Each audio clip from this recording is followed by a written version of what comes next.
नमस्कार मंडळी, welcome back to my channel. मी शिवानी तुम्हा सर्वांचं माझ्या यूट्यूब चॅनलवर अगदी मनापासून स्वागत करते. आता मार्गशीर्ष महिना झाला आणि मार्गशीर्ष महिन्यात आपण पूजेसाठी ना केळी आणतो आणि त्यातली केळी बऱ्याचदा राहतात. अशा वेळी ना माझी आत्यांना ही नेहमी रेसिपी मला बनवून द्यायची आणि मला ती प्रचंड आवडायची. म्हटलं आज ती तुमच्यासोबत शेअर करूया. तर त्यासाठी आपल्याला पिकलेली केळी आणि रवा लागतो. तर त्यातली 2 पिकलेली केळी घेतली. केळी जर तुमच्याकडे अजून जास्तीची पिकली असतील ना तरी पण चालेल, त्यामुळे आणखीन जास्त रेसिपी चविष्टच होते. इथे मी 2 केळ्यांचा वापर केलेला आहे. आता केळी बघा पहिल्यांदा मी सोलून घेतली आणि त्यानंतर ना सुरीने ना अगदी बारीक असे आपण काप करून घेणार आहोत. बरेच जण ही रेसिपी घरी बनवतही असतील, पण मला वाटलं की ही रेसिपी खूप छान लागते आणि केळी वाया जाण्यापेक्षा किंवा त्याच केळी नुसतं खाण्यापेक्षा काहीतरी वेगळं असावं म्हणून मी आजची रेसिपी शेअर करते. तुम्हाला जर आधीपासून माहीत असेल तर मला नक्की कमेंट करून पण तसंही सांगा. केळी सगळी बघा मी बारीक अशी चिरून घेतली. त्यानंतर 1 वाटी इतका रवा घेतला. तर जो रवा आपण उपम्यासाठी वापरतो तो तोच घ्यायचा. ह्या रेसिपीसाठी आपल्याला रवा ना अगदी बारीक अजिबात नको आहे, त्यामुळे उपम्यासाठी वापरतो तो तोच रवा घेतला. एका कढईमध्ये बघा आता इथं मी पाऊण वाटी इतकं तूप घेतले. त्यातलं सुरुवातीला थोडंसं तूप घालायचं.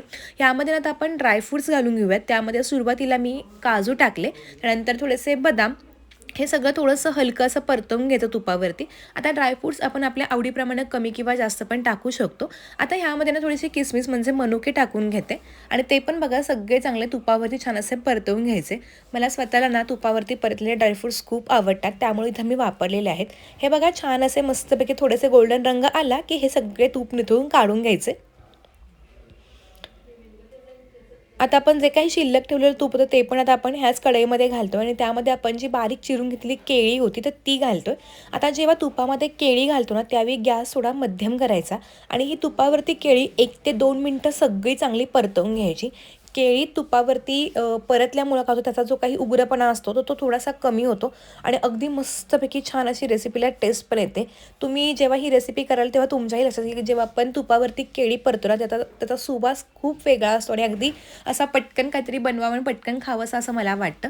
तर 2-1 मिनिटानंतर बघा छान अशी केळी पण थोडीशी मॅश झाली. आता त्यामध्ये आपण जो 1 वाटी रवा घेतला होता तो संपूर्ण रवा घालायचा आणि हा पण आता गॅस अगदी बारीक करायचा आणि साधारणपणे 6 ते 7 मिनिटं हा रवा सगळा चांगला भाजून घ्यायचा. सुरुवातीला जेव्हा आपण केळ्यांसोबत रवा घालतो ना तेव्हा ना त्याचा पूर्ण अशी कणकेसारखा गोळा होतो, पण आपण जसा रवा चांगला भाजत जाऊ ना तसा रवा जो आहे तो पूर्ण कोरडा होतो. फक्त एक गोष्ट ही रेसिपी करताना काळजी घ्यायची, ती म्हणजे गॅस मोठा ठेवू नका आणि रवा जर चांगला भाजला गेला ना तर रेसिपी खूप छान लागते. आता बघा सुरुवातीला ना याचा पूर्ण असा गोळा होतो, पण मी अजिबात व्हिडिओ स्किप न करताना हे अशा पद्धतीने सगळं चांगलं रवा भाजून घेते. एका बाजूला रवा भाजतो तोपर्यंत आपण दुसऱ्या गॅसवरती दुसरी कृती करूया. तर एका भांड्यामध्ये ज्या वाटीनं रवा मोजला त्या वाटीनं 1 वाटी दूध घेतलं आणि 1 वाटी इतकं पाणी घालतोय. आता ह्याला चांगली उकळी येऊ देत. चांगली उकळी आली की गॅस जो आहे तो बंद करून घ्यायचा. तोपर्यंत बघा साधारणपणे 5 ते 6 मिनिटं झाली होती आणि हे जे काही आपण रवा भाजत होतो त्याचं मिश्रण पण बघा अगदी छान असं कोरडं झालेलं आहे. रव्याचा रंग बदलतो, रव्याचा छान सुवास यायला लागतो, म्हणजे आपला रवा जो आहे तो चांगला भाजला गेला हे आपल्याला लगेचच समजू शकतं.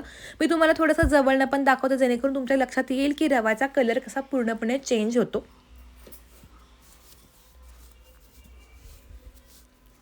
रवा भाजताना कोणतीही गडबड करू नका, म्हणजे काय होतं ही रेसिपी खाताना पण तितकीच छान लागते. आता तुम्हाला दाखवते जवळनं जेणेकरून तुमच्या लक्षात येईल की रव्याचा रंग कलर कसा छानपैकी बदललेला आहे. असा छान छान रवा भाजला गेला की रवा चांगला भाजला असं समजायचं. आता गॅस बारीक करायचा आणि आपण ज्या दुधाला उकळी काढून घेतली होती ते संपूर्ण दूध आता आपण यामध्ये घालतोय. एका हातानं रवा मिक्स करायचा आणि एका हातानं दूध घालायचं, म्हणजे अजिबात गाठी किंवा गुटळ्या होत नाहीत. आता हे पटापट सगळं मिक्स करून घ्यायचं. आता इथं मी 1 वाटी दूध आणि 1 वाटी पाणी घातलं होतं. तर तुम्ही टोटल जे आहे तिथं तुम्ही 2 वाटी दूध किंवा 2 वाटी पाण्याचा वापर करू शकता, पण दुधामुळं केला काय होतं रेसिपीला छान चव येते. आता हे सगळं बघा चांगलं असं मिक्स करून घेऊयात. 1 वाटी रवा वापरला म्हणून आपण 2 वाटी इथं दूध किंवा पाणी वापरलं होतं. हे सगळं मिक्स केलं. रवा जो आहे तो पटकन हे सगळं जे पाणी होतं ते पूर्णपणे ओढून घेतो. आता हे सगळं मिक्स केल्यानंतर गॅस अगदी मध्यम करून 2 ते 3 मिनिटं छान वाफ काढून घ्यायची. 2 ते 3 मिनिटानंतर बघा झाकण मी काढून घेतलं आणि रवा जो आहे तो बघा बऱ्यापैकी पाणी ओढून घेतलं आणि त्या पाण्यामुळं किंवा दुधामुळं रवा जो आहे तो चांगला असा फुलला गेलेला आहे. रवा चांगला फुलला ना की रेसिपी खाताना खूप जास्त मजा येते. आता हे पुन्हा सगळं मिक्स करून घेतलं आणि त्यामध्ये आपण ज्या वाटीनं रवा मोजला होता त्याच वाटीनं 1 वाटी साखर घालतोय. पण साखर घालतेवेळी मी गॅस बंद केलेला आहे, ते का मी तुम्हाला पुढे सांगेनच. आता पटापट ही साखर बघा चांगली मिक्स करून घ्यायची. आता जर गॅस चालू असेल ना तर साखरेचा पाक होतो आणि ही रेसिपी खूप पातळ बनते आणि अगदी जास्त चिकट बनते. तर तसं होऊ नये म्हणून मी गॅस बंद केला.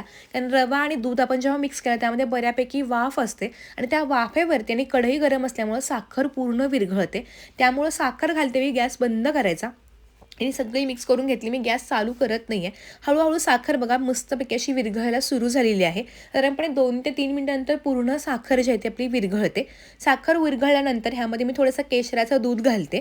त्यानंतर ह्याच्यामध्ये आपण 1 चमचा वेलची पूड आणि मगाशी आपण तुपावरती परतवून घेतलेले जे काही ड्रायफ्रुट्स होते तर ते घालायचे आणि हे सगळं बघा चांगलं मिक्स करून घ्यायचं. तर आज आपण ना छान अशा पिकलेल्या केळीचा हलवा बनवतोय. खूप सुंदर लागतो. नेहमी आपण केळ्याचं शिकरण किंवा मी बऱ्याच वेळी दाखवलं तुम्हाला केळीचे घारगे पण दाखवले होते, पण हा केळीचा हलवा ना खूप छान लागतो. जर तुम्हाला काहीतरी बदल किंवा छान असा गोडाचा प्रकार बनवतो तुम्ही नक्की ह्या बनवू शकता. नैवेद्याला असू दे किंवा उपवास सोडायला पण बनवू शकता.